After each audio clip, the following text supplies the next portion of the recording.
ಈಗ tables turn ಆಗಿದೆ ಅಂತ ಪ್ಯಾಚಪ್ ಮಾಡ್ಕೊಳ್ಳೋಕೆ ಬಂದಿದ್ದಾಳ. ಬಲವಂತವಾಗಿ ಬೆಸೆಯೋದು ಯಾವತ್ತೂ ಶಾಶ್ವತವಾಗಿರಲ್ಲ. ನನ್ನ ಮುಂದೆ ನಿಂತ್ಕೊಂಡು ಬಾಯಿಗೆ ಬಂದಾಗೆ ಮಾತನಾಡಬೇಡವೋ. ಸುಕನ್ಯಾ ಈಗ ನಿನ್ನ ಮಗುವಿನ ತಾಯಿ ಆಗ್ತಿದ್ದಾಳೆ. ಅವಳೇನೋ ತಪ್ಪು ಮಾಡಿದ್ದಾಳೆ ಅಂತ ಅವಳನ್ನು ದೂರ ಮಾಡ್ತಿದ್ಯಾ? ಪ್ರಶಾಂತ್ ತುಟಿ ಕೊಂಕಿಸಿ ಸುಕನ್ಯಾಳತ್ತ ನೋಡ್ದ. ಓಹೋ, ಇದಾ ನಿನ್ನ ಟ್ರಂಪ್ ಕಾರ್ಡ್? ಹೌದು. ನಿನಗೆ ಸಂಸಾರ ಇಷ್ಟವಿಲ್ಲ, ಮಕ್ಕಳು ಬೇಕಿಲ್ಲ, ಗಂಡನ ಸಾನ್ನಿಧ್ಯ ಅಂತೂ ಬೇಡವೇ ಬೇಡ. ಯಾವ ಸೌಭಾಗ್ಯಕ್ಕೆ ನಾವಿನ್ನು ಗಂಡ ಹೆಂಡತಿಯರಾಗಿ ಬಾಳಬೇಕು? ಗೌರಮ್ಮ ಅವರಿಬ್ಬರ ನಡುವೆ ಪ್ರವೇಶಿಸಿದ್ರು. ಶಾಂತು, ಮನುಷ್ಯ ತಪ್ಪು ಮಾಡ್ತಾರೆ ನಿಜ ಕಣೋ. ಅವಳಿಗೀಗ ತನ್ನ ತಪ್ಪು ಏನು ಅಂತ ಗೊತ್ತಾಗಿದೆ. ಅವಳ ಹಠ ಸ್ವಾಭಿಮಾನ ತೊರೆದು ನಮ್ಮ ಮನೆವರೆಗೂ ಬಂದು ಇಲ್ಲಿಗೆ ನನ್ನನ್ನು ಕರ್ಕೊಂಡು ಬಂದಿದ್ದಾಳೆ ಗೊತ್ತಾ. ಗಂಡ ಹೆಂಡತಿಯ ಸಂಬಂಧ ಅಷ್ಟು ಬೇಗ ಕಳೆದು ಹೋಗೋ ಅಂಥದ್ದಲ್ಲ. ನಿನಗೋಸ್ಕರ ಅವಳು ಇನ್ಮುಂದೆ ಮದ್ರಾಸ್ನಲ್ಲೇ ಇರ್ತಾಳಂತೆ. ಅವಳ ಕೆಲಸಕ್ಕೆ ರಾಜೀನಾಮೆ ಕೊಡೋಕೆ ಸಿದ್ಧವಾಗಿದ್ದಾಳೆ. ಅವರು ಅಷ್ಟೆಲ್ಲ ಮಾತನಾಡ್ತಿದ್ರು. ಸುಕನ್ಯಾ ಮೌನವಾಗಿ ನಿಂತಿದ್ದು ಪ್ರಶಾಂತನ ಮನಸ್ಸು ಕೆರಳಿಸಿತು. ಒಂದು ಬಾರಿ ಅವಳು ಬಾಯಿ ಬಿಟ್ಟು, ನಾನು ನಿಮ್ಮನ್ನು ಪ್ರೀತಿಸ್ತೀನಿ, ಇನ್ಮೇಲೆ ಇಲ್ಲೇ ನಿಮ್ಮ ಜೊತೆ ಇರ್ತೀನಿ ಎನ್ನಲು ಆಗ್ತಿರ್ಲಿಲ್ವಲ್ಲೇ.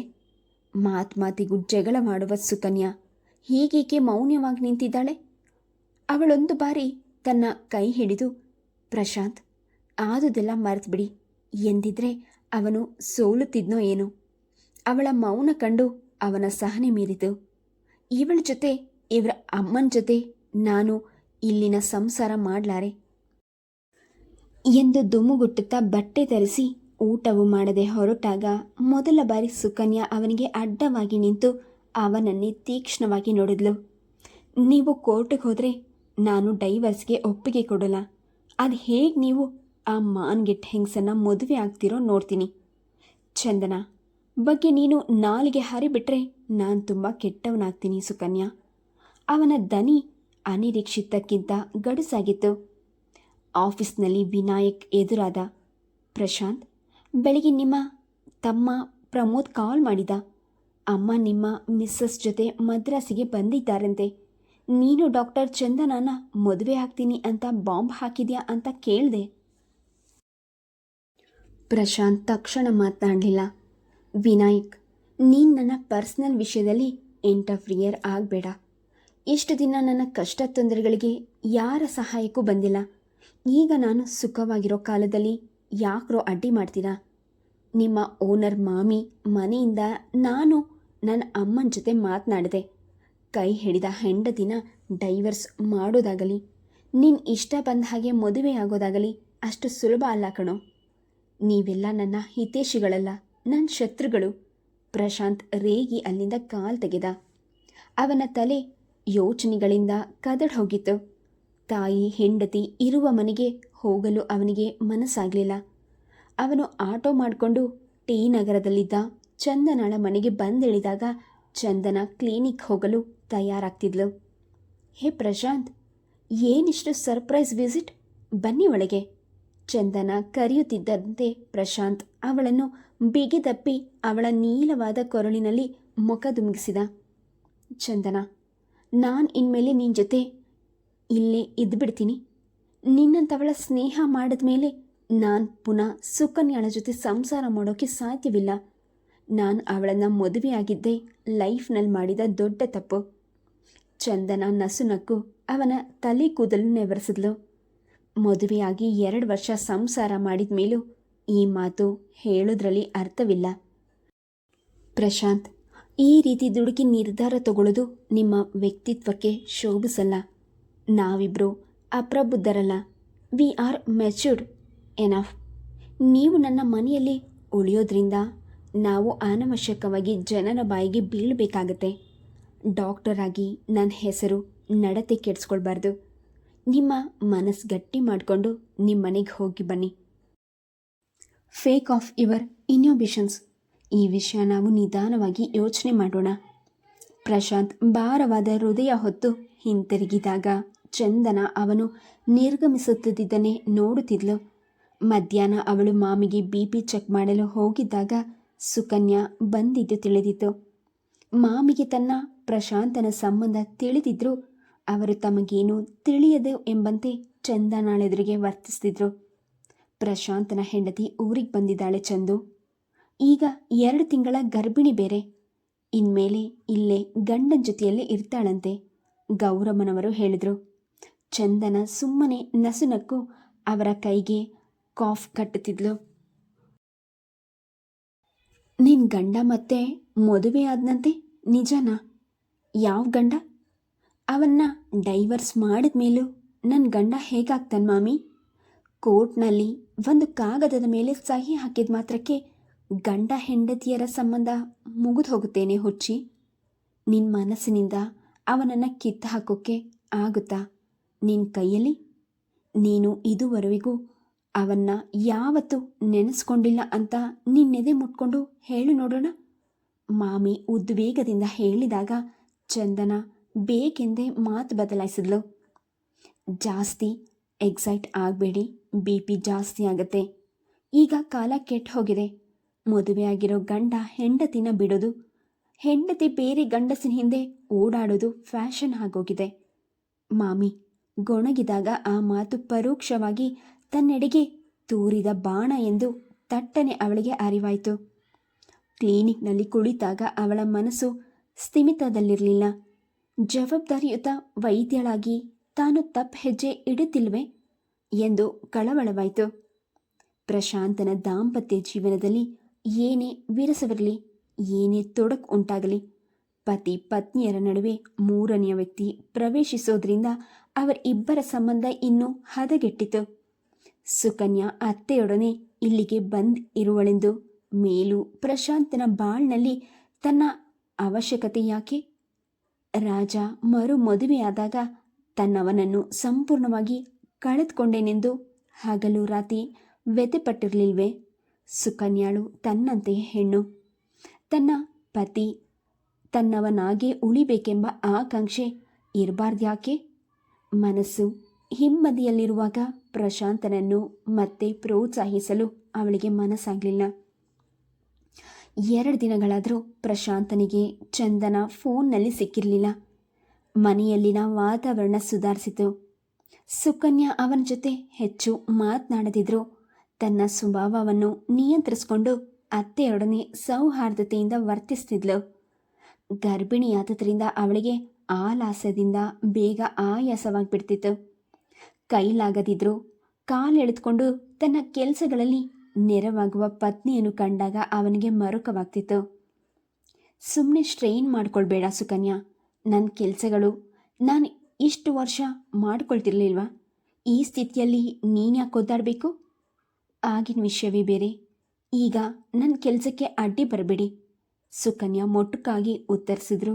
ಅವಳಲ್ಲಿ ಮುಂಚಿನ ಹೊರಟುತನ, ಉದ್ಗಟ ಸ್ವಭಾವ ತಗ್ಗಿದೆಂದು ಅವನಿಗೆ ಗೋಚರವಾಗ್ತಿತ್ತು. ಅವಳ ಒಡಲಿನಲ್ಲಿ ತನ್ನ ಕುಡಿ ಅರಳುತ್ತಿದೆ ಎಂದು ತಿಳಿದಾಗ ಅವನ ಮನಸ್ಸು ಅವಳ ಬಗ್ಗೆ ಮೃದುವಾಗತೊಡಗಿದ್ರೂ ಚಂದನಾಳನ್ನು ಮನಸ್ಸಿನಿಂದ ಅಳಿಸಲು ಸಾಧ್ಯವಾಗಿರಲಿಲ್ಲ. ಚಂದನಾಳಿಂದ ಯಾವ ಪ್ರತಿಕ್ರಿಯೆಯೂ ದೊರೆಯದಾಗ ಅವನ ಉದ್ವೇಗ ದುಗುಡ ತುಂಬಿದ ಹೃದಯ ಹೊತ್ತು ಅವಳ ಕ್ಲಿನಿಕ್ಕಿಗೆ ಹೊರಟ. ಅವನನ್ನು ನೋಡಿದಾಗ ಚಂದನ ಎಂದಿನ ತುಂಬು ನಗೆ ಬೀರಿ, ಅರ್ಧ ಗಂಟೆ ವೆಯ್ಟ್ ಮಾಡ್ತೀರಾ ಪ್ರಶಾಂತ್? ಇವತ್ತು ನಾಳೆಯೇ ನಾನು ನಿಮ್ಮನ್ನು ಭೇಟಿಯಾಗಬೇಕು ಅಂತಿದ್ದೆ. ನೀವು ಬಂದಿದ್ದೇ ಒಳ್ಳೆಯದಾಯಿತು ಎಂದು ಮೆಲ್ಲು ಧ್ವನಿಯಲ್ಲಿ ನುಡಿದ್ಲು. ಪ್ರಶಾಂತ್ ಅವಳ ಬಳಿಯಲ್ಲಿಯೇ ಕುಳಿತು ರೋಗಿಗಳನ್ನು ಪರೀಕ್ಷಿಸುತ್ತಿದ್ದ ಅವಳನ್ನೇ ಎದೆ ಚಿಕ್ಕದೆ ನೋಡಿದ.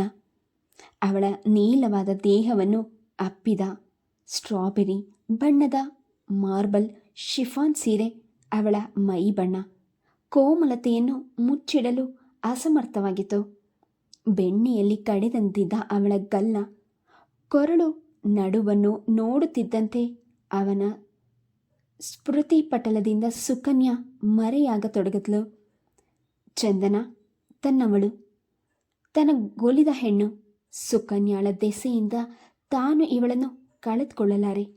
ಅವನ ಮೈ ಕಾವೇರಿದಂತಾಗಿ ಕರವಸ್ತ್ರದಿಂದ ಮುಖ ಕತ್ತು ಒರೆಸ್ಕೊಂಡ. ಚಂದನ ಕೆಲಸ ಮುಗಿಸಿ ಎದ್ದಾಗ 2:30 ಆಗಿತ್ತು. ಸ್ಟೆಟಸ್ಕೋಪನ್ನು ಡ್ರಾಯರ್ನಲ್ಲಿ ಇಡುತ್ತಾ ಅವನತ್ತ ನೋಡಿದ್ಲು.